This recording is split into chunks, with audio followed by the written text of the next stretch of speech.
Ipakita ko muna sa inyo yung garage. Kasyang-kasya, even malalaking sasakyan like pick-up, van, at mga SUV. And then you have a space here to be your pocket garden. Napakalawak ng iyong living room. Kita mo na agad ang iyong napakaganda at eleganteng kitchen. We also have bedroom here at the ground floor. Pwede itong gamitin guest area, maid's room. Let's go upstairs. So, mas malawak, mas well-lit, and it has a good ventilation also. May access ka na papunta sa yung second floor na terrace kung saan pwede kang mag-morning coffee or mag-exercise, mag-relax any time of the day. Housemates, this property is around... Good morning, housemates! Right now, we are here in St. Jude Executive Homes. Walking distance lang ito sa SM City, Lucena. And I'll give you a quick tour of this elegant house model. This is Model Catherine. I am Francis Oval, your licensed real estate broker. Welcome home! Housemates, this Model Catherine dito sa St. Jude Executive Homes has a lot area of approximately 160 square meters. Depende yan sa ma-avail mong location, block and lot ng property. It has a floor area of 158 square meters. Ipakita ko muna sa inyo yung garage. Napakalawak ng garage natin, housemates. Kasyang-kasya, even malalaking sasakyan like pick-up, van, at mga SUV. You can also use this as your meeting area, barbecue area, or playing area ng kids if hindi pa nakalagay ang sasakyan. And then you have a space here to be your pocket garden. Pwede ka magtanim-tanim dyan or maglagay ng coffee table dahil pwede mo naman pabakuran within your property line. Let me show you what's inside Model Catherine. Sa pinto natin, naka-double lock na tayo. Metal door na din ang ating ginagamit, okay? And napakalawak ng iyong living room. Pumapasok yung natural light and well-ventilated dahil sa malalaki nating sliding windows. Kasama na rin ang nagbibigay ganda sa ating design ng bahay, as well as dito sa loob ang ating mga owning window. So you can have your at least 4 to 6 seater na sofa here, mini table, wall mount TV for a minimalist vibe.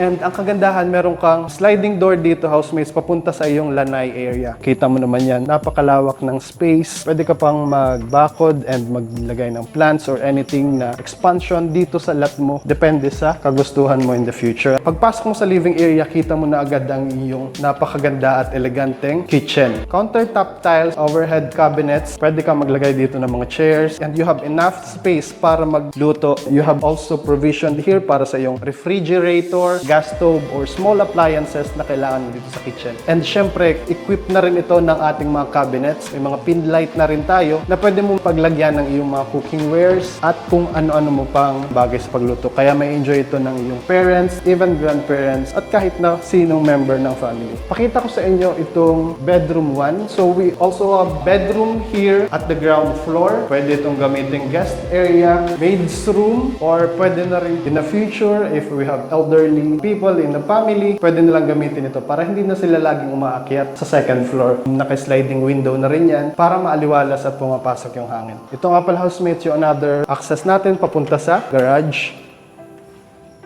And then you have your comfort room dito sa ground floor. Common CR na pwedeng gamitin. From floor to ceiling na din yung kanyang tiles. May toilet, lavatory, may partition na din, shower, and bathroom accessories na kailangan mo. Ang kagandahan din dito, beside your kitchen, nandito yung ating stairs. Let's go upstairs to see another bedrooms na located dito sa itaas. Pag-akyat ng second floor, meron ka pa ring malawak na space dito na pwede mong gawing another living area, or you can put here some mini table, a small sofa na pwedeng gamitin ng guest or ng anyone in the family. Let me show you first. Meron din tayong another comfort room dito sa second floor. Equipped na rin to with partition, toilet, lavatory, shower. From floor to ceiling na din ang ating tiles. So napaka-convenient kasi meron din siyang another comfort room sa second floor. This is our another unit. Let's say room. This is room number 2. So equipped na ito with built-in cabinets. So may storage ka na dito. Pwede mo na ilagay ang mga gamit mo or anyone na mag-occupy nitong room. You have a sliding window dito sa taas. Let's check this one bedroom. So, mas malawak, mas well-lit, and it has a good ventilation also. May mga owning windows tayo dito. May big built-in cabinets na rin tayo dito. Another good thing about this room ay may access ka na papunta sa iyong second floor na terrace. So, naka-sliding door na siya. Papunta sa terrace na yung second floor. Kung saan pwede kang mag-morning coffee or mag-exercise, mag-relax any time of the day. So, dun tayo dumaan para makita natin yung another bedroom na accessible rin going to terrace ng iyong bahay. So this one, built-in cabinets na rin. Once i-turn over, may built-in cabinets na po tayo. Kagandahan, meron ding sliding door going to your terrace. This is also a big space to put whatever you want in this location. Ano po? Isa sa magandang bagay dito sa property na ito ay ang kanyang lokasyon. Bukod sa napakaganda ng location nito, napakalapit mo lang sa SM City, Lucena. Walking distance lang sa SM, near big establishments like schools, universities, markets, at kung ano-ano pang establishments na hinahanap mo. Housemates, this property is around 6.8